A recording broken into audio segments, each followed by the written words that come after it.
Hello viewers, মা Manasa fish সাপ্লাইরে আপনাদের স্বাগতম। আমাদের এই চ্যানেলটিতে মাছ চাষের বিভিন্ন বিষয় নিয়ে আলোচনা করা হয়। এই ভিডিওতে মাছ চাষের 4টি গুরুত্বপূর্ণ প্রশ্ন আলোচনা করব। আপনারা অনেকে প্রশ্ন করেছেন, আমার এত শতাংশের পুকুর, এখানে কয়টি মাছ ছাড়তে পারি? এই প্রশ্নটা করার আগে আমি আপনাদেরকে রিকোয়েস্ট করব যে আপনি যদি জানতে চান যে আমি শতকে কয়টা মাছ দিব বা বিঘাতে কয়টা মাছ দিব, তাহলে পাশাপাশি কয়েকটা জিনিস আপনাকে জানাতে হবে। কারণ আমি বললাম যে আপনি রুই মাছ পার বিঘেতে আপনি ৩০০টি মাছ ছাড়বেন। তো আমি চিন্তা করে বলেছি, এই চিন্তাটা আপনার সাথে নাও মিলতে পারে। কারণ আপনি মনে করতে পারেন কি ব্যাপার, মাত্র ৩০০ পিস মাছে কয়টা বাঁচবে বা কয় কেজি মাছ হবে। তো এটা অনেকগুলো ফ্যাক্টরের উপর নির্ভর করে যে আপনি কতগুলো মাছ ছাড়বেন। অতুলের ধারণায় প্রথমে বুঝতে হবে যে আপনি পার ডেসিমেলে রুই জাতীয় মাছ আপনি কয়টা ছাড়তে পারবেন, মানে কত কেজি মাছ উৎপাদন করা যায়। এটা আবার পুকুরের গভীরতার উপর নির্ভরশীল। ৩ ফিট গভীরে একরকম উৎপাদন হবে, ৫ ফিট গভীর হলে আরেক রকম উৎপাদন হবে, ১০ ফিট গভীর হলে আরেক রকম উৎপাদন হবে। এখন আপনি আমাকে গভীরতা সম্পর্কে ধারণা দিলেন না, আপনি সোজা প্রশ্ন করে দিলেন যে আমি শতকে কয়টা কাতল মাছ ছাড়ব। এরপরে প্রশ্ন আসে যে আপনি কত বড় সাইজও মাছটা তৈরি করবেন। যেমন আপনি ১ শতকের রুই জাতীয় মাছ যদি ৭ থেকে ৮ ফিট গভীর হয়, তাহলে আপনি ৩০ থেকে সর্বোচ্চ ৩৫ কেজি মাছ উৎপাদন করতে পারবেন। এখন আপনি ধরে নিলেন যে ৩৫ কেজি মাছ আপনি ১ শতকে তৈরি করতে পারবেন। এখন এটা মাছ ১ কেজি সাইজের করলে ৩৫টি মাছ ছাড়বেন। সোজা হিসাব, আমি যদি ১ কেজি মাছের উৎপাদন টার্গেট নিই, তাহলে আমি ৩৫টি মাছ ছাড়ব, ৩৫টি মাছ ৩৫ কেজি হয়ে যাবে। আর যদি মনে করেন না আমি অ্যাভারেজ ২ কেজি ওজনের মাছ উৎপাদন করে বিক্রি করব, তাহলে আপনি ১৭ থেকে ১৮টি মাছ ছাড়বেন। তাহলে আপনি ২ কেজি হলে ওর যে ধারণ ক্ষমতা পৌঁছে যাবে। আপনি যদি মনে করলেন যে আমি ৩ কেজি মাছের সাইজ তৈরি করব, তাহলে আপনাকে ৩ বারং ৩৬, ১২টির বেশি মাছ ছাড়তে পারবেন না। অর্থাৎ আপনাকে আগে বুঝতে হবে যে আমি পুকুরের মাছ কত কেজি সাইজের করতে চাচ্ছি এবং আপনার পুকুরের গভীরতা কত। কারণ গভীরতার সাথে ভলিউম অফ ওয়াটারের সম্পর্ক আছে। যেমন আমরা হাউজে যখন মাছ চাষ করি, এখানে আপনার ১০,০০০ লিটার ২০,০০০ লিটার জলকে আমরা কাউন্ট করি।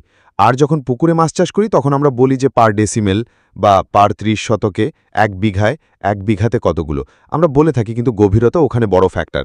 কারণ টোটাল জলেতে এই টোটাল জল ভিতরে মাছ বাস করে। ৩ ফিট গভীর হলে ৩০ শতক জায়গায় যে পরিমাণ জল হবে, যদি ৭ থেকে ৮ ফিট গভীর হয়, তাহলে সেখানে তো ডাবলের বেশি জল থাকবে। যেহেতু ভলিউম অফ ওয়াটার বেড়ে গেল, সেহেতু আপনি অধিক মাছ সেখানে লালন পালন করতে পারবেন।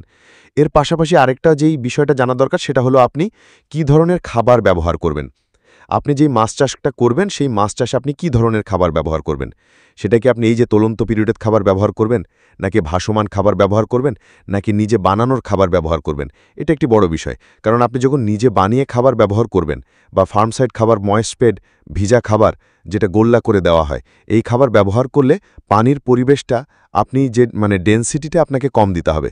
কারণ এই ভিজা খাবার দিলে মাছ যদি বেশি থাকে, তাহলে ওজনের উপর ভিত্তি করে খাবার দিলে বেশি পরিমাণ খাবার দিতে হয় এবং সেই খাবারটা এক অংশ পানিতে গলে পানিটা দ্রুত দূষিত হয়ে যাওয়ার সম্ভাবনা থাকে।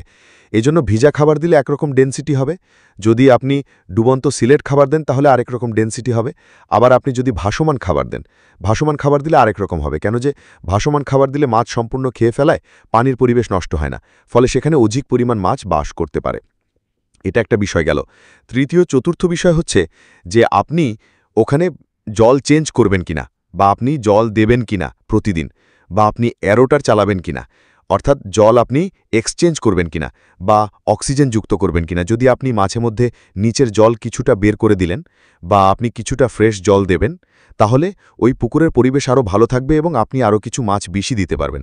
তাহলে মুদ্রা কথা হলো যে আপনি ৩০ শতকে কতগুলো মাছ ছাড়বেন, সেই বিষয়টা আমি উত্তর দেওয়ার আগে বা আপনার জানার আগে আমাকে কয়েকটা জিনিস বলতে হবে। এক হলো আপনি গভীরতা কত, শুনে নিন যে আপনার পুকুরের গভীরতা কত, আপনি কত বড় সাইজের মাছ তৈরি করতে চাচ্ছেন, আপনি কি ধরনের খাবার দিবেন, আপনি সেখানে অতিরিক্ত অক্সিজেন বা অ্যারেকশন বা পানি দেবেন কিনা। এই 4টি বিষয় যদি আপনি বলেন, তাহলে আমার পক্ষে বলা সম্ভব যে আপনি ওখানে কোন প্রজাতির মাছ কতগুলো দেবেন। আপনাদের অনেকেই আমার কাছে এই প্রশ্নটা জিজ্ঞেস করা হয় যে স্যার, আমার ৩০ শতক জায়গায় আমি কয়টা মাছ দিব। এই সোজা প্রশ্ন এক লাইনে করে দেওয়া যায়, কিন্তু এক লাইনে যদি আমি উত্তর দিয়ে দিই যে আপনি ৩০০ মাছ ছাড়বেন, আপনি যখন জেলিগের সাথে একটু কথা বলবেন বা প্রতিবেশী মাছ চাষির সাথে কথা বলবেন, তখন বলবে তুমি তো পাগল হয়ে গেছো, এই ৩০০ মাছ ছাড়বা, এটা কয়টা বাঁচবে আর কয়টা হবে, কয়টা বিক্রি করে কি ব্যবসা হবে। অর্থাৎ আপনাকে ডিসহার্ট করে দেবে। কিন্তু আপনি আমাকে বলেন নাই যে আপনি কোন পদ্ধতি, কি পদ্ধতি অনুসরণ করছেন। আমাদের পয়েন্টটা এটা আপনাকে স্পষ্টভাবে বলতে হবে, তাহলে আমি আপনাকে বলতে পারবো, সঠিকভাবে বলতে পারবো যে আপনি কোন সাইজের মাছ কতগুলো আপনি সেখানে মজুদ করবেন। তো আশা করি এই ছোট ভিডিওতে আমি আপনাদের বোঝাতে সক্ষম হয়েছি যে দয়া করে আপনি যখন জিজ্ঞেস করবেন যে আমি কয়টা মাছ ছাড়ব, তার আগে আপনি প্রশ্নের ভিতরে এই উত্তর আপনি লিপিবদ্ধ করবেন। যারা শুনলেন, এই আলোচনার উপরে যদি আপনাদের কোনো প্রশ্ন থাকে কমেন্টে উল্লেখ করবেন।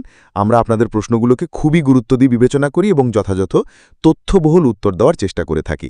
যারা শুনলেন সবাইকে প্রয়োজনে ধন্যবাদ জানিয়ে এখনকার মতো এখানে শেষ করছি।